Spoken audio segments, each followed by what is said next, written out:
बिस्मिल्लाहिर्रहमानिर्रहीम। हॉल में जहीर अहमद के चीख चीख कर बोलने की आवाज़ गूंज रही थी और जहीर अहमद की बीवी हाजरा जहीर अहमद के रूबरू खड़ी अपने ऊपर लगने वाले हर इल्ज़ाम को बर्दाश्त कर रही थी। हाजरा के साथ ये सब कुछ आज ही नहीं बल्कि पिछले 3 सालों से होता चला आ रहा था। जहीर अहमद का जब दिल करता वो छोटी छोटी बातों पर हाजरा को जलील करता। हाजरा इस रोज़ रोज़ की लड़ाई से बहुत तंग आ चुकी थी। अगरचे जहीर अहमद के सब घरवाले बहुत अच्छे थे और उनका रवैया हाजरा के साथ बहुत अच्छा था, लेकिन जहीर अहमद अपने सब घरवालों से बहुत मुख्तलिफ था। वो बहुत सख्त मिजाज आदमी था और सख्त मिजाजी ही उसके घर की बर्बादी का सबब बनी। एक दिन हाजरा के वालिद हाजरा से मिलने के लिए उसके घर आए। घर में दाखिल होते ही हाजरा के वालिद देखते हैं कि हाजरा का शौहर जहीर अहमद उसे अपने नौकरों के सामने किस कदर जलील कर रहा है और वो खामोश खड़ी ये सब बर्दाश्त कर रही है। हाजरा के वालिद को ये सब बहुत नागवार लगा कि उसके नाजों में पली बेटी आज इस इंसान के हाथों जलील हो रही है। उन्होंने अपनी बेटी से कहा कि मैंने जहीर अहमद की सारी बातें सुन ली है कि वो किस तरह तुम्हें सबके सामने जलील कर रहा है। मैंने ही उसे तुम्हारे लिए चुना था। मुझे नहीं पता था कि ये इंसान इस कदर सख्त मिजाज और बदलिहाज है। हाजरा, तुम जल्दी से अपना सामान पैक करो। मैं 1 मिनट के लिए भी तुम्हें इस इंसान के साथ नहीं छोड़ सकता। और बेटी, तुम ये कब से बर्दाश्त कर रही हो? तुमने तो अपने बाप को ये तक बताना गवारा नहीं किया कि ये इंसान तुम्हारे साथ कितना बुरा सलूक करता है। मैं तुम्हें 1 मिनट के लिए भी यहाँ नहीं रहने देना चाहता। बस तुम जल्दी से अपना सामान तैयार करो और यहाँ से चलो। हाजरा हैरत से अपने बाप और शौहर की तरफ देख रही थी, क्योंकि उन दोनों को अपनी आना अजीज थी, लेकिन हाजरा को अपनी बेटी अजीज थी, जिसके बारे में ना तो हाजरा का बाप सोच रहा था और ना ही उसका शौहर। लेकिन हाजरा तो शुरू से ही अपनी बेटी के बारे में सोचती थी। वो नहीं चाहती थी कि मैं ये घर छोड़कर जाऊं और मेरी बेटी माँ या बाप दोनों में से किसी एक के साए से महरूम हो जाए। तो हाजरा अपने बाप से बोली, बाबा, मैं ये घर छोड़कर नहीं जाऊंगी। लेकिन हाजरा के बाबा जिद्दी थे। जहीर अहमद पहले तो ये सब कुछ खामोशी से सुनते और देखते रहे, फिर एकदम से भड़क उठे और बोले, जाएं, ले जाएं अपनी बेटी को, आपकी बड़ी मेहरबानी होगी। लेकिन एक बात याद रखना, आप अपनी बेटी को लेकर जा रहे हैं और मैं अपनी बेटी को अपने पास रखूंगा। वो इसी घर में मेरे साथ रहेगी। मैं ऐसे हरगिज हाजरा के साथ नहीं भेजूंगा। जहीर अहमद के ऐसा कहने पर हाजरा की रूह कांप गई। वो सोच में पड़ गई कि वो क्या करे। क्या वो ये घर छोड़कर चली जाए, जिस घर में उसे एक लम्हे भी सुकून नसीब न हुआ? और फिर उसके शौहर की मर्जी थी कि हाजरा ये घर छोड़कर चली जाए। दूसरी तरफ हाजरा के बाबा जिद किए बैठे थे कि वो हाजरा को अपने साथ लेकर ही जाएंगे।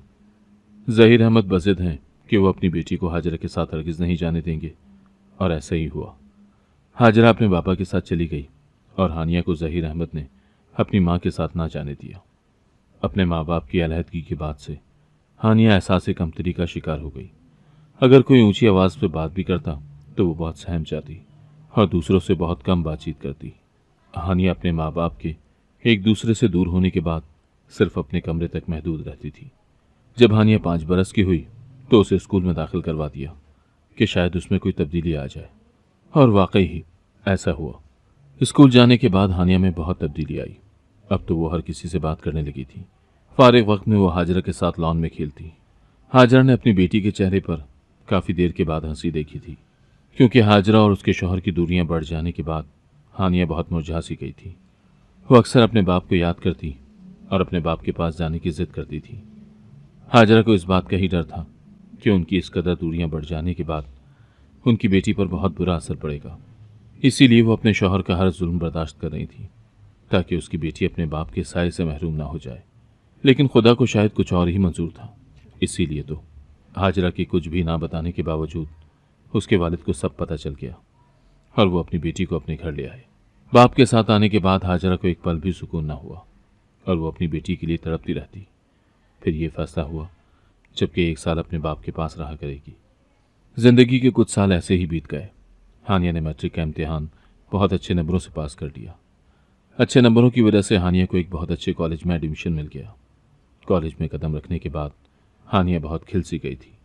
हानिया को देखकर कोई कह नहीं सकता था कि वो बचपन में एहसास कमतरी का शिकार रह चुकी है। कॉलेज जाने के बाद हानिया में बहुत बहादुरी और जुर्रत आ गई थी। वो हर किसी का डटकर मुकाबला कर लेती। हाजरा हानिया को देखकर बहुत मुतमईन सी हो गई थी। जब हानिया फर्स्ट ईयर की स्टूडेंट थी तब वो 1 साल के लिए अपने बाबा के पास नौशहरा गई।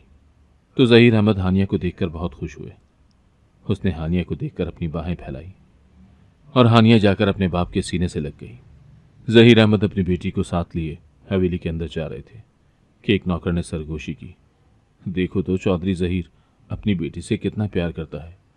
अगर चौधरी अपनी बीवी के साथ इतना जुल्म ना करता तो आज उनकी बीवी और उनकी बेटी उनके पास ही होती। अब देखो तो अपनी बेटी के चले जाने के बाद वो अपनी बेटी के लिए कितना तरसते हैं। नौकर की बातें ज़हीर अहमद ने सुन ली। वो हानिया से बोला, जाओ तुम अंदर जाओ, मैं अभी आता हूँ। हानिया के अंदर चले जाने के बाद ज़हीर अहमद ने नौकर को गिरेबान से पकड़ा। नौकर डर के मारे थर थर कांपने लगा, क्योंकि सारा नौशहरा ज़हीर अहमद के गुस्से से बखूबी वाकिफ था। नौकर को अपनी गलती सूझ गई थी। वो हाथ जोड़े बोला, चौधरी साहब माफ़ कर दें, फिर कभी गलती नहीं होगी। ज़हीर अहमद ने नौकर का गिरेबान एक झटके से छोड़ा और गुस्से से हवेली के अंदर चला गया। ज़हीर अहमद ने नौकर की गलती को दरगुजर कर दिया, क्योंकि आज उसकी बेटी हवेली में आई हुई थी, इसीलिए वो हवेली में कोई भी बदमज़गी नहीं चाहता था। हानिया की दादी हानिया को अपने सामने देखकर बहुत खुश हुई। वो हानिया को अपने साथ लगाते हुए बोली, हानिया बेटा, तुम्हें देखने को मेरी आंखें तरस गई थी। तुम नहीं जानती तुम्हारे बगैर ये साल कैसे गुजरता है। तुम दोनों माँ बेटी के चले जाने के बाद ये हवेली बहुत बेरौनक सी हो गई है। अब तो मेरा भी इस हवेली में रहने को दिल नहीं करता। इस पूरी हवेली में एक मैं और एक ज़हीर और नौकरों की फौज है। नौकर तो अपने कामों में लगे रहते हैं। इस पूरी हवेली में ऐसा कोई भी नहीं है जो मुझ बुढ़िया का दिल बहला सके। सारा सारा दिन अपने कमरे में पड़ी रहती हूँ, लेकिन अब तुम आ गई हो ना, तो देखना हम दादी पोती ढेरों बातें करेंगी और मैं तुम्हें इस पूरे गांव की सैर भी करवा कर लाऊंगी। हानिया बोली, दादू, वो जो मेरी दोस्त थी शुमाइला, वो कैसी है? तो हानिया की दादी बोली, ठीक है, जब से उसे पता चला है कि तुम आने वाली हो तो वह हर रोज़ हवेली के चक्कर लगाती है। तुम्हारी दोस्त तुमसे मिलने के लिए बहुत बेताब है। हानिया, क्या तुम जानती हो अनकरीब शुमाइला की शादी होने वाली है? हानिया पुरजोश लहजे में बोली, कब दादू, कब है शुमाइला की शादी? तो हानिया की दादी बोली, जब शुमाइला से तुम्हारी मुलाकात होगी तो उसी से पूछ लेना, यही तो बताने के लिए वो तुमसे मिलना चाहती है। तो हानिया जल्दी से उठ खड़ी हुई और बोली, अच्छा दादू, मैं अभी शुमाइला से मिलकर आती हूँ। हानिया की दादी बोली, लेकिन हानिया, अभी तो तुम सफ़र से आई हो, कुछ देर आराम कर लो, खाना खाने के बाद शुमाइला से मिलने चली जाना। लेकिन हानिया कहाँ रुकने वाली थी। हानिया जल्दी से हवेली से बाहर आई और ड्राइवर को साथ लेकर शुमाइला के घर पहुंच गई। शुमाइला हानिया से बहुत पुरजोश तरीके से मिली, क्योंकि वो दोनों दोस्तें पूरे 1 साल बाद मिल रही थी। हाल अहवाल पूछने के बाद हानिया असल पॉइंट पर आई तो वो शुमाइला से बोली, शुमाइला, मैंने सुना है कि तुम्हारी शादी अनकरीब है। शुमाइला खुशी और गम दोनों के मिले जुले असरात लिए बोली, शादी तो इसी साल थी, मगर कुछ घरेलू मसाइल की वजह से मेरी शादी 1 साल लेट कर दी गई है। लेकिन हानिया, मेरी शादी जब भी होगी तुम वादा करो कि तुम मेरी शादी में ज़रूर शिरकत करोगी। तो हानिया बोली, शुमाइला, ये भी कोई कहने की बात है? क्या ऐसा हो सकता है कि मैं अपनी बेस्ट फ्रेंड की शादी में शिरकत न करूं? मैं तो और फंक्शन में भी लाजमी आऊंगी, आखिर को मैं तुम्हारी इकलौती दोस्त हूं। शुमाइला बोली, हानिया, मुझे शादी से बहुत डर लगता है। गाँव की रस्में बहुत अजीब किस्म की है और इन रस्मों की वजह से दुल्हन पर बहुत जुल्म किया जाता है। यही वजह है कि इस गांव की हर लड़की शादी के नाम से डरती है। हानि कहने लगी, तुम किस किस्म की रस्मों की बात कर रही हो? इससे पहले कि शुमाइला कुछ बोलती, शुमाइला की माँ ट्रे में हानिया के लिए खाने पीने की चीज़ें लेकर आई तो शुमाइला खामोश हो गई, क्योंकि देहात के लोगों में अपनी शादी की बात अपने मुंह से करना बहुत नाज़ीब समझा जाता है, वो भी खासकर लड़कियों के लिए। काफ़ी देर शुमाइला के साथ गुजारने के बाद हानिया को याद आया कि उसने अपनी दादू से बोला था कि वो खाने के टाइम तक वापस आ जाएगी, लेकिन इस वक्त शुमाइला की घर आए हुए उसे काफ़ी देर गुजर चुकी थी, शाम होने वाली थी। हानिया ने शुमाइला और उसकी अम्मी से इजाज़त ली और हवेली वापस आ गई। जब वो वापस हवेली आई तो उसने देखा कि हानिया की दादू मुंह फुलाए हॉल में बैठी हुई थी। हानिया समझ गई कि दादी क्यों मुंह फुलाए बैठी हैं। हानिया अपनी दादी के सामने बैठ गई और बोली, दादू, क्या आप मुझसे नाराज़ हैं? सॉरी, मैं लेट हो गई। बातों बातों में पता ही न चला कि कब शाम हो गई। हम दोनों दोस्तें काफ़ी देर के बाद मिली थी ना, तो बहुत सारी बातें थी हमारे करने के लिए, इसीलिए तो टाइम का पता नहीं चला। अच्छा ये बताएं कि बाबा कहाँ हैं? आज हम तीनों मिलकर खाना खाएंगे। खाने के बाद हम लॉन में बैठकर ढेरों बातें भी करेंगे। अब मेरा सारा टाइम सिर्फ आपका। अब तो खुश हो जाएं। आप यूं मुंह फुलाकर बैठी हुई बिल्कुल भी अच्छी नहीं लगती। मेरी दादी तो हंसती हुई अच्छी लगती हैं। अब जल्दी से मुझे हंस के दिखाएं। देखिए, अगर आपका मूड ऐसे ही बना रहा ना, तो मैं आपको बता रही हूँ, मैं वापस एबटाबाद नाना अबू के घर चली जाऊंगी और फिर आपके बुलाने पर भी नहीं आऊंगी। तो हानिया की दादू की आंखों से आंसू रवा हो गए। वो बोली, हानिया, मेरा बस चलता तो मैं कभी भी तुम दोनों माँ बेटी को इस हवेली से ना जाने देती। मैं बहुत बेबस हूँ, क्योंकि ज़हीर अहमद किसी की नहीं सुनता। वो सिर्फ अपनी मर्जी करता है और गुस्सा तो हर वक्त उसकी नाक पर धरा रहता है। गुस्से के मामले में ज़हीर अहमद बिल्कुल अपने बाप पर गया है। तुम्हें पता है, तुम्हारा बाप बिल्कुल तुम्हारे दादा की फोटो कॉपी है। ज़हीर अहमद बिल्कुल अपने बाप की तरह इस गांव के रस्म रिवाज को बरकरार रखे हुए हैं। तो हानिया अपनी दादू से बोली, दादू, मुझे भी इस गांव के रस्म रिवाज के बारे में बताए ना। तो हानिया की दादी बोली, ये सब तो मैं फारिग वक्त में बताऊंगी। अब चलो, खाने का टाइम हो गया है। खाने की मेज़ पर तुम्हारे बाबा हमारा इंतज़ार कर रहे होंगे। ये ना हो कि वो बुरा मान जाए। जब हम दोनों खाने की मेज़ पर गईं, तो हैरत के मारे मेरी आंखें फटी की फटी रह गईं, क्योंकि खाने की मेज़ पर हर चीज़ मेरी पसंद की ही बनाई गई थी। हानिया की दादी बोली, आज तुम्हारे बाबा ने हर चीज़ तुम्हारी मर्जी की बनवाई है। बाबा बोले, आओ हानिया, खाना शुरू करो। खाने को ज़्यादा इंतज़ार नहीं करवाते। हानिया ने इस बात में सर हिलाते हुए बिरयानी अपनी प्लेट में निकाली और खाना शुरू कर दिया। खाने के दौरान हानिया अपनी दादी से अपनी माँ के बारे में बातें करने लगी। दादू, मामा भी बिल्कुल ऐसी ही बिरयानी बनाती हैं। हानिया ने नोट किया कि उसकी बातें उसके बाबा को गिरा गुजर रही हैं, क्योंकि इन बातों में उसकी माँ का जिक्र था। हानिया के बाबा बोले, जल्दी से खाना खाओ, आज मैं तुम्हें अपने दोस्त की बेटी की शादी पर लेकर जाऊंगा। हानिया अपने बाबा से बोली, नहीं बाबा, मुझे किसी शादी पर नहीं जाना। मुझे ज़्यादा से ज़्यादा वक्त दादू के साथ गुजारना है। देखिए तो, वो फिर कितनी अकेली होती हैं। अब चूंकि मैं इधर आ गई हूँ, तो मैं इन्हें एक पल के लिए भी अकेला नहीं छोड़ूंगी। हाँ, ये हो सकता है कि अगर दादू भी हमारे साथ चलें, तो मुझे भी शादी में जाने से कोई एतराज़ नहीं। तो हानिया की दादी बोली, हाँ, तो मैं भी तुम लोगों के साथ चलती हूँ। मैं अकेली घर में रहकर बोर हो जाऊंगी। हानिया अपने बाबा से बोली, बाबा, फंक्शन किस टाइम का है? ज़हीर अहमद बोला, हम लोग शाम को यहाँ से निकल जाएंगे। वैसे तो बारात कल है, लेकिन मेरे दोस्त ने बहुत इसरार किया है कि हम लोग वक्त से पहले ही पहुँच जाएं। हानिया बोली, मुझे तो शादी के लिए शॉपिंग भी करनी पड़ेगी, क्योंकि मैं शादी पर पहनने के लिए कोई भी ड्रेस अपने साथ लेकर नहीं आई। तो हानिया के बाबा बोले, अच्छा तुम आओ, मैं गाड़ी में तुम्हारा इंतज़ार कर रहा हूँ। आज मैं अपनी बेटी को उसकी पसंद की शॉपिंग करवाऊंगा। हानिया बोली, मगर बाबा। तो ज़हीर अहमद मुस्कुराते हुए बोले, दादू भी हमारे साथ चलेंगी। चूंकि तुम आई हो, इसलिए अपनी दादू के लिए भी खूब सारी शॉपिंग कर लेना। हानिया बोली, बाबा आप चलें, मैं और दादू जल्दी से चेंज करके आती हैं। हानिया के बाबा ने ड्राइवर से गाड़ी निकालने का कहा और ख़ुद अपने दोस्त को कॉल करके बताने लगे कि वो शाम तक उनके यहाँ पहुँच जाएंगे। हानिया आज बहुत खुश थी, क्योंकि वो पहली मर्तबा अपने बाबा के साथ शॉपिंग पर जा रही थी। हानिया की दादी हानिया से बोली, हानिया, आज जी भर कर शॉपिंग करना। हानिया बोली, आप फिक्र न करें दादू।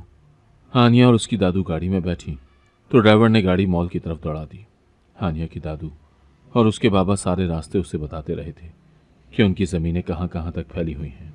हानिया गांव की हरी भरी फसलें देखकर बहुत खुश हो रही थी, क्योंकि आज से पहले वो कभी भी नौशहरा जब अपने बाप के पास आई तो बाहर नहीं निकली थी, और न ही उसने आज से पहले ऐसी खूबसूरती देखी थी जो कि वो आज देख रही थी। हानिया को खुश देखकर हानिया की दादू बहुत मुतमईन थी, और वो उसे दिल से दुआएं दे रही थी कि खुदा करे मेरी पोती हमेशा ऐसे ही मुस्कुराती रहे। गाड़ी जाकर एक बहुत बड़े मॉल के सामने रुकी। ड्राइवर के दरवाज़ा खोलने के बाद हानिया और उसकी दादू अपने बाबा के साथ मॉल के अंदर गईं। काफ़ी देर घूमने फिरने के बाद भी हानिया को वहाँ कोई भी चीज़ पसंद ना आई अपने लिए, तो हानिया ने कुछ ना लिया, लेकिन अपनी दादू के लिए उसने ढेरों शॉपिंग की। हानिया ने अपने बाबा के लिए एक परफ्यूम और एक घड़ी खरीदी। सब कुछ लेने के बाद हानिया बोली, चलें बाबा, हम घर चलते हैं। तो ज़हीर अहमद बोले, दिखाओ तो हमारी बेटी ने क्या क्या खरीदा है। तो हानिया ने सारे बैग्स अपने बाबा को दिखाए और बोली, बाबा, मैंने दादू के लिए और आपके लिए बहुत सारी शॉपिंग की है। मुझे अपने लिए तो यहाँ कुछ भी पसंद नहीं आया। तो बाबा बोले, चलो कहीं और चलते हैं। तो बाबा उसे दूसरे मॉल ले गए, जहाँ से उसने अपने लिए बहुत सारी शॉपिंग की। वहाँ हानिया को अपनी मामा के लिए एक ड्रेस पसंद आया, तो हानिया ने वो ड्रेस भी पैक करवा लिया। हानिया ने वो ड्रेस अपने बाबा को ना दिखाया कि अगर वो ये ड्रेस अपने बाबा को दिखाती तो उन्हें बिल्कुल भी अच्छा न लगता, क्योंकि वो जानती थी कि उसके बाबा और उसकी माँ के दरमियान बहुत से इश्यूज चल रहे हैं। लेकिन उसने वो ड्रेस अपनी दादू को ज़रूर दिखाई। हानिया की दादू उस ड्रेस को देखकर बहुत खुश हुई और बोली, हानिया, तुमने बहुत अच्छा किया जो अपनी माँ के लिए ये ड्रेस खरीद लिया। अब जब ये ड्रेस तुम अपनी माँ को दोगी तो उसे ये मत बताना कि ये ड्रेस तुमने खरीदा है। अगर वो पूछे तो कह देना कि ये ड्रेस तुम्हारे बाबा ने पसंद किया था। हानिया अपनी दादू से बोली, दादू, मुझे तो डर लगता है वो मुझसे बहुत खफा होंगी और उनकी नाराज़गी में मोल नहीं ले सकती। तो हानिया की दादू बोली, कुछ नहीं होगा, मैं हूं ना, मैं सब संभाल लूंगी। मेरे होते हुए तुम्हें फिक्र करने की कोई ज़रूरत नहीं है। मैं चाहती हूं कि जो गलती मेरे बेटे ने हाजरा को यहाँ से भेज कर की है वो गलती उसके लिए पछतावा ना बने। मैं हाजरा को इस घर में देखना चाहती हूँ। मैं जानती हूँ तुम्हारे बाप का गुस्सा बहुत तेज़ है और छोटी छोटी बातों पर भड़क उठता है। इसका भी तो कोई कसूर नहीं, गुस्सा तो इनके खून में शामिल है। हानिया, मैं चाहती हूँ कि मैं और तुम्हारे माँ बाप को मिलाने की कोशिश करें। हो सकता है कि तुम्हारा बाप जिद छोड़कर तुम्हारी माँ को वापस ले आए। तो हानिया अपने दादू से बोली, दादू, मैं खुद भी तो यही चाहती हूँ। मैं मामा बाबा को एक साथ देखना चाहती हूँ। मेरी भी शदीद ख्वाहिश है कि हम सब मिलकर इस हवेली में रहें। लेकिन क्या बाबा मामा को इस घर में लाने के लिए मान जाएंगे? वो तो उन्हें देखना भी गवारा नहीं करते। उस दिन आपने नहीं देखा था जब मैंने मामा का नाम लिया तो बाबा को ये बिल्कुल भी अच्छा नहीं लगा था।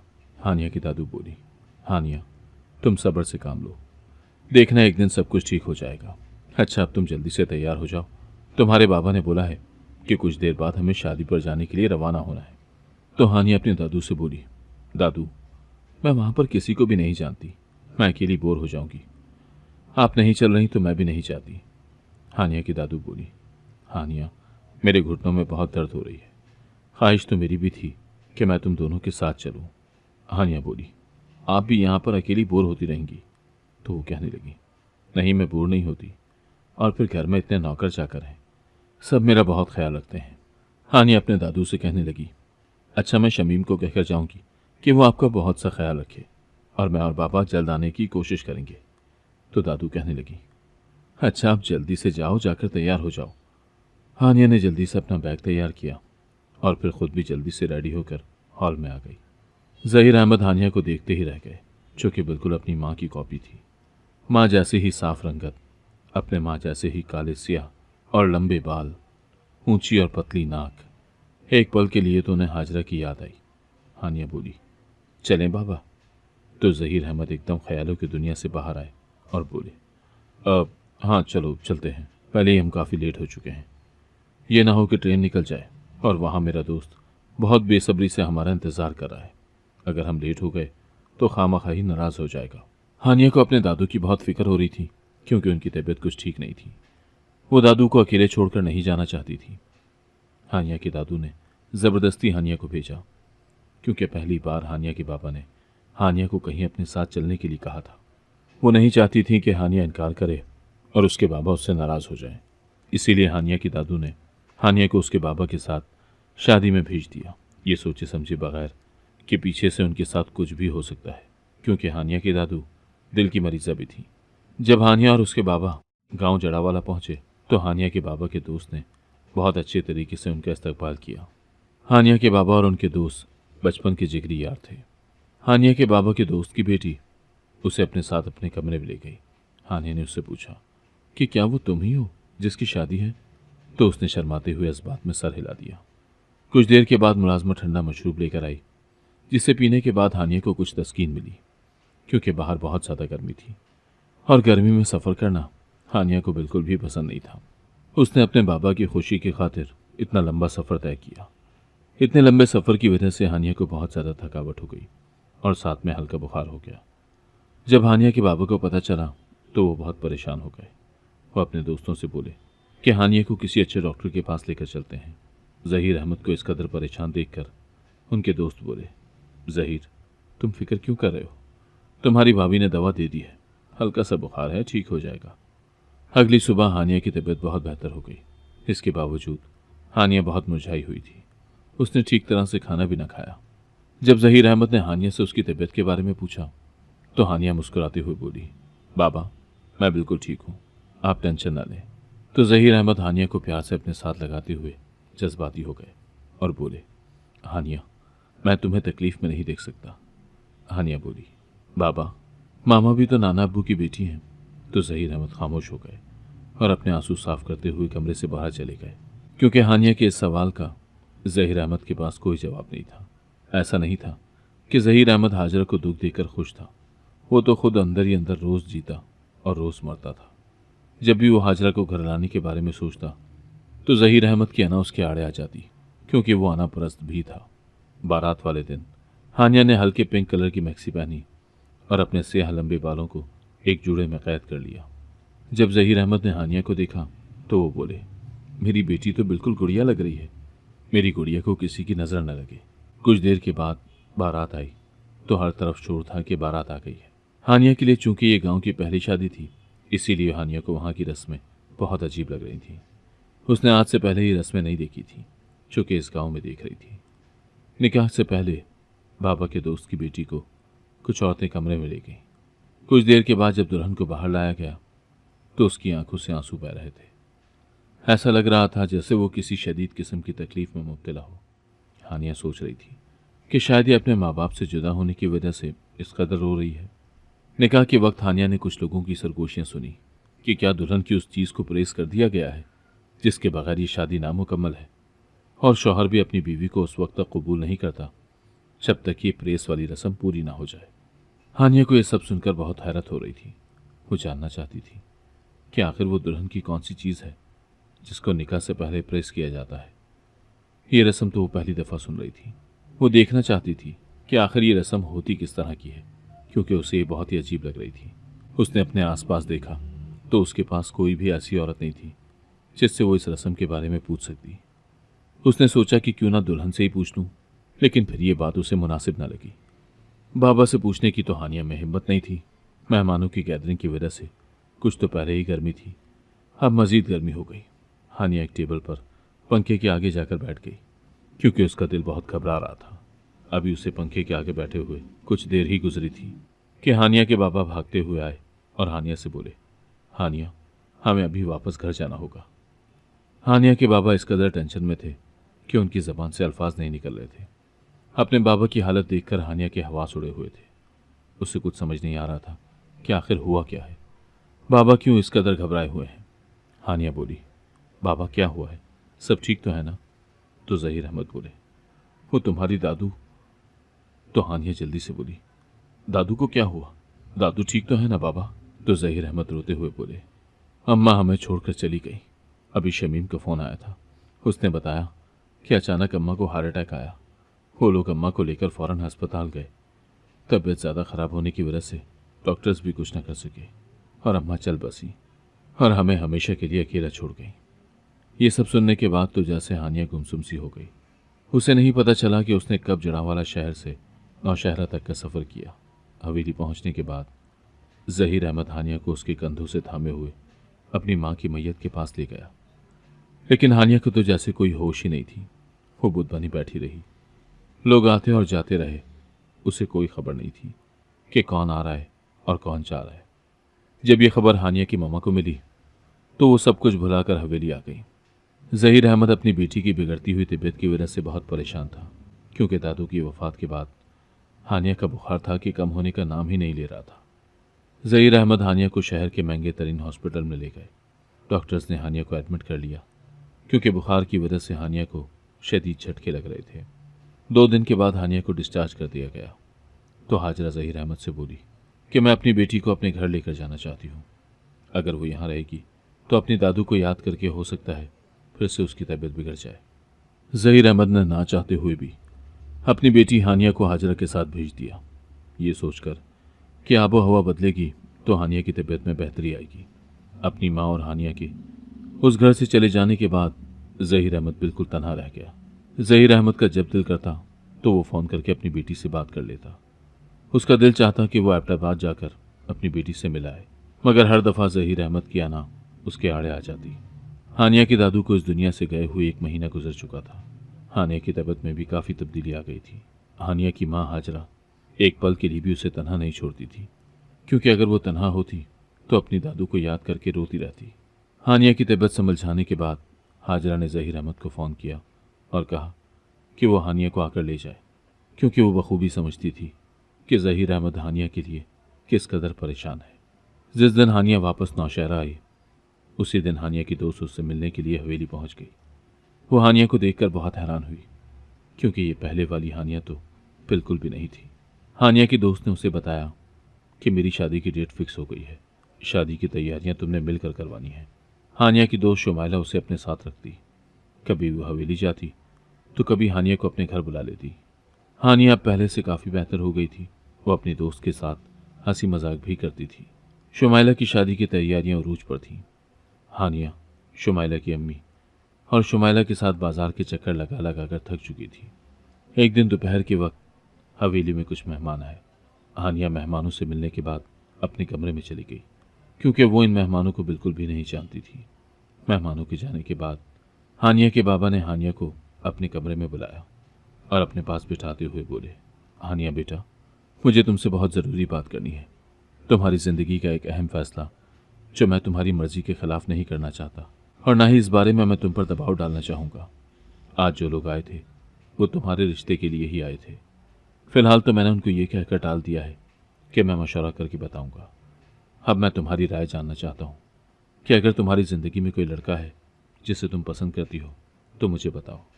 अगर नहीं तो ये रिश्ता हर लिहाज से बहुत अच्छा है। लड़के की अपनी शुगर मिल है और बहुत सारी ज़मीनों का इकलौता वारिस है। तो हानिया बोली, बाबा, क्या सिर्फ ज़मीनों के मालिक ही अपनी बीवियों को खुश रख सकते हैं? अगर ऐसा है तो मेरी माँ इस घर में खुश क्यों ना रह पाई? क्योंकि उनके साथ इस हवेली में आपने इतनी बदसलूकी की, ये भी ना सोचा कि मुझ पर क्या गुजरेगी। अब अगर मैं यहाँ होती हूँ तो मुझे मामा की याद आती है, और जब एबटाबाद में मामा के पास होती हूँ तो मुझे आपकी बहुत याद सताती है। बाबा, सच पूछें तो मुझे शादी में कोई इंटरेस्ट नहीं है। जो कुछ आपके और मामा के दरमियान चल रहा है मैं उससे बखूबी वाकिफ हूँ। मैं नहीं चाहती कि शादी करने के बाद मुझे ज़िंदगी के इस संगीन दौर से गुजरना पड़े जिससे कि आप और मामा गुजर रहे हैं। तो ज़हीर अहमद बोला, देखो हानिया, एक ना एक दिन शादी तो करनी ही है, और फिर ये रिश्ता इतना अच्छा है कि इनकार का कोई जवाज ही पैदा नहीं होता। लेकिन फिर भी मैं तुम्हारी मर्जी के खिलाफ कुछ नहीं करूँगा। एक बाप होने के नाते तुमसे पूछना मेरा फ़र्ज़ था। हानिया कुछ देर चुप रहने के बाद बोली, बाबा, अगर मैं इस रिश्ते के लिए हाँ कर भी दूँ जिसमें आपकी मर्जी शामिल है, तो क्या आप मामा की राय नहीं लेंगे? आखिर को वो भी तो मेरी माँ है। मेरी ज़िंदगी के फैसलों पर जितना हक आपका है उतना मामा का भी तो है। अगर आप चाहते हैं कि मैं इस रिश्ते के लिए हाँ करूँ तो आपको मामा को इस हवेली में वापस लाना होगा, क्योंकि मैं उनकी मौजूदगी के बगैर शादी नहीं करूँगी। तो ज़हीर अहमद बोले, हानिया, मैं चाहता हूँ कि तुम्हारी रुखसती तुम्हारे नाना अब्बू के घर से हो, जहाँ तुम्हारी माँ रहती है। मैं खुद भी नहीं चाहता कि तुम्हारी रुखसती तुम्हारी माँ के साय के बगैर हो, और फिर यहाँ के रस्म व रिवाज इस कदर जालिमाना है कि तुम उन्हें बर्दाश्त नहीं कर पाओगी। इसलिए बेहतर यही रहेगा कि तुम्हारी शादी इस हवेली में नहीं बल्कि तुम्हारे नाना के घर हो। हानिया जानना चाहती थी कि ऐसे कौन से रस्म रिवाज हैं जिनको वो नहीं जानती। उसने अपने बाबा से पूछने की कोशिश की, लेकिन उसकी हिम्मत ही ना हुई। शाम के वक्त शुमाइला की कॉल आई। वो बोली, हानिया, सुबह तुम जल्दी मेरे घर आ जाना, कुछ ज़रूरी काम है जो तुम्हारी मदद के बगैर मैं नहीं कर सकती। मुझे खुद की शादी पर इतने काम करने पड़ रहे हैं। अगर मेरी कोई बहन होती तो मुझे ये सब ना करना पड़ता। तो हानिया बोली, शुमाइला, क्या तुम मुझे अपनी बहन नहीं समझती? शुमाइला बोली, अगर बहन होती तो मुझे अकेली छोड़कर हवेली ना भाग जाती। हानिया बोली, मुझे भी तुमसे बहुत ज़रूरी बात करनी है। अच्छा चलो, अब मैं फ़ोन रखती हूँ, बाबा खाने पर मेरा इंतज़ार कर रहे हैं। अगले दिन नाश्ता करने के बाद हानिया अपने बाबा से इजाज़त लेकर शुमाइला के घर पहुँच गई। शुमाइला अपने कमरे में मुंह फुलाए हुए बैठी हुई थी। हानिया को देखकर वो मुस्कुराई। हानिया बोली, शुमाइला, मुंह फुलाकर क्यों बैठी हुई हो? क्या कोई बात हो गई है? तो शुमाइला बोली, देखो ना, मेरी शादी है और अम्मा मुझे पोलैंड नहीं जाने दे रही। कह रही हैं कि जो करना है घर में ही करो। अब तुम ही बताओ, क्या मैं ऐसा मुंह लेकर दुल्हन बनूंगी? तो हानिया बोली, मेरे होते हुए तुम क्यों टेंशन लेती हो? अगर आंटी पोलैंड नहीं जाने दे रही तो मत जाओ। तो शुमाइला मुंह फुलाकर बोली, तुम भी अम्मा के साथ मिली हुई हो ना? हानिया बोली। अरे नहीं शुमाइला, मैं इसलिए ये कह रही हूँ कि तुम्हें कहीं जाने की ज़रूरत नहीं है, क्योंकि मेरे पास पार्लर का सारा सामान मौजूद है। फेशियल वगैरह जो भी करना है तुम मुझे बताओ, मैं खुद तुम्हारा कर दूंगी। वैसे भी मैंने सुना है कि यहाँ पर जब लड़कियों की तारीख मुकर्रर हो जाए तो बड़े बुजुर्ग उनको घर से बाहर नहीं निकलने देते। शायद आंटी भी इसी वजह से तुम्हें बाहर जाने से मना कर रही हैं। हो सकता है कि इसमें तुम्हारे लिए बेहतरी हो। तो शुमाइला बोली, अच्छा दादी माँ, अब बस करो और आओ मेरे साथ, मैं तुम्हें अपनी शादी का जोड़ा दिखाती हूँ। वो हानिया को अपनी माँ के कमरे में ले गई, जहाँ पर शादी का जोड़ा और कुछ दूसरे ड्रेस रखे हुए थे। हानिया ने शादी का जोड़ा देखा तो वाकई में ही वो बहुत खूबसूरत था। सुर्ख रंग का था। लहंगे की घेर पर काले कलर का बॉर्डर बना हुआ था, जो लहंगे की खूबसूरती में मजीद इजाफा कर रहा था। साथ में गोल्ड की खूबसूरत जोकरी थी। शुमाइला अपनी हर चीज़ हानिया को दिखा रही थी। इस दौरान हानिया बोली, शुमाइला, मुझे तुमसे एक बहुत ज़रूरी बात करनी है। तो शुमाइला हर काम छोड़ छाड़ कर हानिया के पास आकर बैठ गई और बोली, हाँ बताओ, क्या बात है? हानिया बोली, कल कुछ लोग बाबा के पास आए थे। शुमाइला कहने लगी, हाँ वो तो अक्सर आते जाते रहते हैं, इसमें परेशानी वाली कौन सी बात है? तो हानिया शुमाइला की तरफ आंखें निकालते हुए बोली, मैं उन लोगों की बात नहीं कर रही, वो लोग मेरा रिश्ता लेकर आए थे। तो शुमाइला पुरजोश लहजे में बोली, तो फिर क्या कहा अंकल ने? हानिया बोली, बाबा ने मुझसे मेरी मर्जी मालूम की। बज़ाहिर तो मुझे इस रिश्ते पर कोई एतराज़ नहीं, क्योंकि बाबा को ये रिश्ता अच्छा लगा है, लेकिन मैं चाहती हूँ कि बाबा के साथ मामा की मर्जी भी इस रिश्ते में शामिल हो। मैं चाहती हूँ कि बाबा मामा से भी इस बारे में राय लें, लेकिन बाबा ऐसा करेंगे नहीं, क्योंकि वो बहुत अनापरस्त हैं। उन्होंने तो मामा को जब वो दादू की दफ़ा हवेली आई थी तब भी वापस जाने से नहीं रोका था, तो अब वो मेरी ज़िंदगी का इतना बड़ा फैसला करने में कैसे मेरी माँ को शामिल कर लेंगे? मैंने भी बाबा से कह दिया है कि जितनी आपकी राय मेरे लिए अहमियत रखती है, इतनी ही मेरी मामा की राय भी मेरे लिए अहमियत रखती है। इसीलिए आप दोनों को मिलकर मेरे लिए ये इंतखाब करना है। शुमाइला, मैं चाहती हूँ कि मेरे माँ बाप फिर से एक हो जाएं। मैं उनको एक साथ देखना चाहती हूँ। शुमाइला, तुम्हें पता है, जब मैं किसी के माँ बाप को देखती हूँ तो मेरे दिल में ये हसरत होती है कि ऐ काश मेरे माँ बाप भी ऐसे एक साथ हों। लेकिन मुझे लगता है कि मेरा ये ख्वाब अधूरा रह जाएगा, क्योंकि बाबा तो कभी भी मामा को वापस लेकर नहीं आएंगे। क्योंकि अगर उन्होंने मामा को वापस लाना होता तो वो मामा को इस घर से जाने के लिए कभी भी ना कहते। शुमाइला हानिया का हाथ थपकते हुए बोली, हानिया, तुम फिक्र न करो, सब ठीक हो जाएगा। देखना, तुम्हारी शादी पर तुम्हारे मामा और बाबा एक साथ होंगे। तो हानिया अपनी आंखों में आई नमी को साफ करते हुए बोली, इंशाअल्लाह। शुमाइला की अम्मी कमरे में आई और बोली, तुम दोनों बातें ही करती रहोगी या फिर मेरे साथ कुछ काम भी करवा दोगी किचन में? अभी थोड़ी देर तक मेहमान आना शुरू हो जाएंगे। शुमाइला उठी तो हानिया ने उसे बाजू से पकड़कर दोबारा से बिठा दिया और बोली, आज का दिन तो काम से छुट्टी कर लो। आंटी, आप मुझे बताएं क्या करना है? आंटी बोली, बेटा करना क्या है, बाहर काम वाली आई हुई है, उसे कुछ काम समझा दो और फिर शुमाइला का मेहंदी का जोड़ा टेलर से लेकर आना है। इस लड़की को तो खुद से कोई भी काम सूझता ही नहीं है। तो हानिया जल्दी से बोली, वो तो मैं ड्राइवर के साथ जाकर ले आती हूँ। तो शुमाइला की अम्मा बोली, हानिया बेटा जल्दी आना, क्योंकि शुमाइला के ससुराल वाले अभी कुछ देर तक पहुँचने वाले हैं और उनके आने से पहले शुमाइला को तैयार भी कर देना ताकि रस्म जल्दी शुरू हो सके। हानिया हाँ में सर हिलाते हुए ड्राइवर को साथ लिए टेलर के पास पहुंच गई। वहां से उसने शुमाइला के मेहंदी का जोड़ा उठाया और वापस शुमाइला के घर आ गई। हानिया के वापस आने तक काफ़ी मेहमान आ चुके थे। शुमाइला के घर रौनक लगी हुई थी और काफ़ी गहमा गहमी थी। मेहंदी लगाने वाली शुमाइला के दोनों तरफ बैठकर शुमाइला के हाथों पर मेहंदी लगा रही थी। शुमाइला हानिया को देखकर बोली, हानिया, तुम भी मेहंदी लगवा लो इन लड़कियों से। तो उन लड़कियों में से एक हानिया के हाथ पर मेहंदी लगाने लगी। तो शुमाइला बोली, हानिया, तुम्हारे लिए आज एक बहुत बड़ा सरप्राइज़ है जिसे देखकर तुम बहुत खुश हो जाओगी। हानिया बोली, कौन सा सरप्राइज़? बारात वाले दिन हानिया अपनी दोस्त को तैयार करवाने के बाद खुद भी तैयार होकर बाहर आई तो सबकी नज़रें हानिया पर थी, क्योंकि वो 14वीं का चांद लग रही थी। वो खड़ी थी, तभी हानिया को अपने कंधे पर किसी का हाथ महसूस हुआ। उसने मुड़कर देखा तो सामने हानिया की मामा खड़ी थी। यही वो सरप्राइज़ था जिसकी शुमाइला बात कर रही थी। वो अपनी माँ के गले लग गई। कुछ देर के बाद औरतें हानिया की दोस्त को कमरे में ले गईं और दरवाज़ा बंद कर लिया। जब वो बाहर आई तो शुमाइला बहुत मुरझाई हुई थी। उसकी आंखों से आंसू बह रहे थे।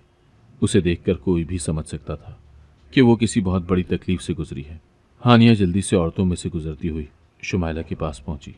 हानिया उससे पूछना चाह रही थी कि उसके साथ क्या हुआ, लेकिन हानिया को मौका ही नहीं मिल रहा था, क्योंकि उसके फौरन बाद निकाह खान निकाह पढ़ाने के लिए आया। निकाह के बाद शुमाइला को स्टेज पर बिठा दिया गया और मुख्तलिफ किस्म की रसूमात शुरू हो गईं। मौका मिलते ही हानिया शुमाइला के पास गई और उससे पूछा कि वो क्यों इस कदर रो रही है और बंद कमरे में उसके साथ क्या हुआ। तो शुमाइला बोली, जब तुम्हारी शादी होगी तो तुम्हें सब पता चल जाएगा।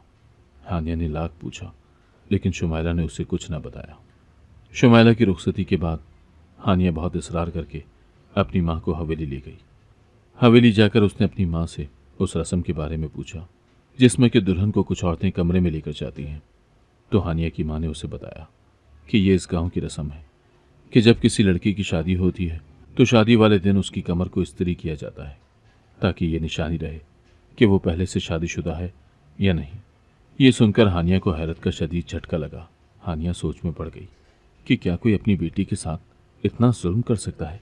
हानिया को अब समझ में आया कि उसके बाबा क्यों नहीं चाहते कि उसकी शादी नौशहरा में हो। हानिया की मामा ने उसे बताया कि ये रस्म हानिया के बाप दादाओं के ज़माने से चली आ रही है और गांव के बुजुर्ग इस रस्म को बरकरार रखे हुए हैं। हानिया बोली, मामा ये तो सरासर जुल्म है। अब मुझे समझ में आई कि बाबा क्यों मेरी शादी यहाँ पर करने के हक में नहीं, क्योंकि उनको खुद की बेटी की तो तकलीफ नजर आती है मगर दूसरों की बेटियों की नहीं। कैसे अनपढ़ लोग हैं जो अपनी बेटियों के साथ इतना जुल्म करते हैं। और बाबा, मुझे उनसे इस जालिमाना रस्म की उम्मीद नहीं थी। वो तो पढ़े लिखे हैं, उनको चाहिए था कि वो इस रस्म का बायकाट करते, लेकिन अब बहुत हो गया। मैं अब किसी की बेटी पर यह जुल्म नहीं होने दूंगी। मैं आज और इसी वक्त बाबा से बात करूंगी कि वो नौशहरा के सब बुजुर्गों को इकट्ठा करें और इस रस्म को ख़त्म करें, जो कि किसी की भी बेटी के लिए जानलेवा हो सकती है। तो हाजरा बोली, हानिया बेटा, ऐसा कुछ मत करना। तुमसे पहले ये आवाज़ मैंने भी उठाई थी, मगर देखो मैं अपने घर से बेघर कर दी गई। मैं नहीं चाहती कि जो सुलूक मेरे साथ किया गया वो तुम्हारे साथ भी हो जाए। हानिया बोली, मामा मैं बैठने वाली नहीं। क्या हमारा इस्लाम इस बात की इजाज़त देता है कि औरत को इतनी तकलीफ दी जाए, वो भी इसलिए कि ये निशानी रहे कि वो पहले से शादीशुदा है या नहीं। बाबा और दूसरे बुजुर्गों को ये रस्म ख़त्म करना ही होगी। अगर बाबा ने ऐसा ना किया तो आपके साथ साथ मैं भी हमेशा के लिए इस घर को छोड़कर चली जाऊंगी। हानिया अपनी माँ के मना करने के बावजूद भी अपने बाबा से बात करने के लिए ज़हीर अहमद के कमरे में गई। यह रात का वक्त था।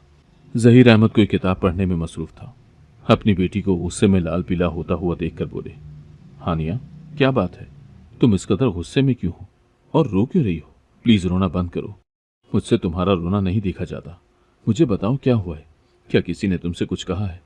तो हानिया बोली, बाबा मेरे रोने की वजह शुमाइला को दी जाने वाली तकलीफ है। शुमाइला ही क्या, हर उस लड़की के लिए मेरे आंसू बह रहे हैं जो इस तकलीफ से गुजर चुकी है। क्या आप इस रस्म को ख़त्म नहीं कर सकते? तो ज़हीर अहमद बोला, नहीं हानिया, कभी भी नहीं, क्योंकि ये रस्म नस्ल दर नस्ल चलती आ रही है और मैं इस रस्म को ख़त्म करके यहाँ के बुज़ुर्गों को अपने खिलाफ नहीं कर सकता। तो हानिया बोली, ठीक है बाबा, जो रिश्ता आपने मेरे लिए देखा है मुझे वो कबूल है। और मेरी एक बात सुन लें कि मैं शादी करूँगी तो नौशहरा में रह कर ही करूँगी, ताकि आपको दूसरों की बेटियों की तकलीफ़ का भी एहसास हो, और वो जब होगा जब आपकी खुद की बेटी तकलीफ़ में होगी। ये कहकर वो गुस्से से अपने बाबा के कमरे से चली गई और ज़हीर अहमद किसी गहरी सोच में गुम हो गए। अगली सुबह हवेली नौशहरा के बुजुर्गों से भरी पड़ी थी, जिनको ज़हीर अहमद ने अपनी हवेली में आने की दावत दी थी।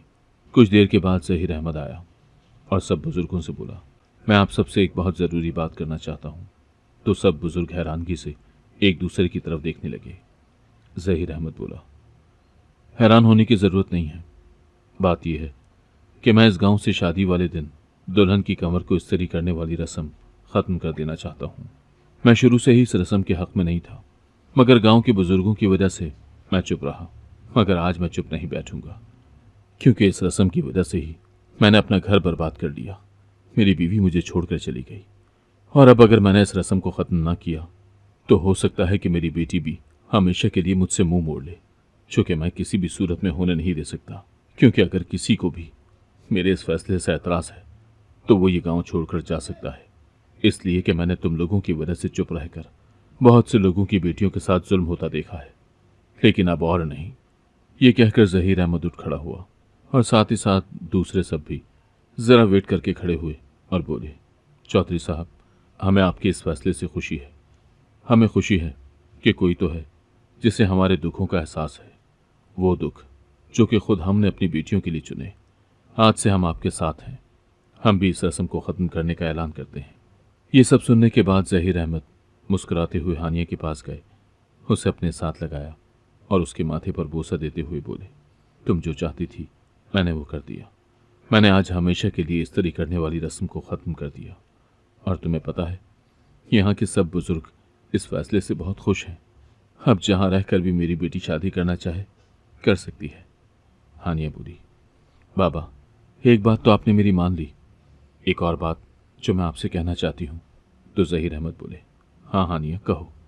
हानिया बोली, बाबा, मैं चाहती हूँ कि मामा भी हमारे साथ इस हवेली में रहें। खुदा के लिए आप दोनों अपनी नाराज़गी ख़त्म कर दें। मेरी शादी के बाद आप दोनों ही एक दूसरे का सहारा होंगे। और फिर दादू की भी तो यही ख्वाहिश थी, वो मामा को इस हवेली में देखना चाहती थी। दूसरी तरफ हाजरा एबटाबाद जाने की तैयारी कर रही थी। ज़हीर अहमद हाजरा के कमरे में गए तो हाजरा ने ज़हीर अहमद को देखकर मुंह मोड़ लिया, क्योंकि वो खुद के साथ की हुई ज़्यादती अभी तक नहीं भूली थी। ज़हीर अहमद ने हाजरा का अपनी तरफ मुंह मोड़ा और बोले, हाजरा, क्या तुम सब कुछ भूलकर मुझे माफ़ नहीं कर सकती?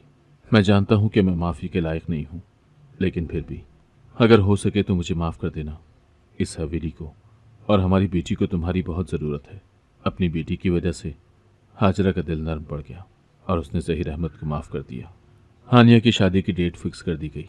हानिया ने शुमाइला को फ़ोन करके अपनी शादी की दावत दी तो शुमाइला बोली, अगर तुम मुझे दावत ना भी देती तो फिर भी मैं तुम्हारी शादी में ज़रूर शिरकत करती। शादी पर तमाम तकरीबात खैर खैरियत से हो गई।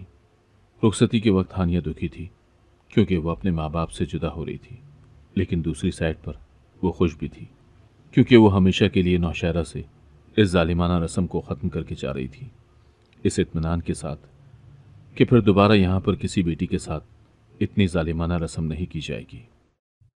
अगर आपको आज की कहानी पसंद आई है तो वीडियो को जरूर लाइक कीजिएगा और अपने दोस्तों के साथ भी शेयर कीजिएगा। और हाँ, अगर आपने अभी तक हमारा चैनल सब्सक्राइब नहीं किया तो जरूर सब्सक्राइब करें।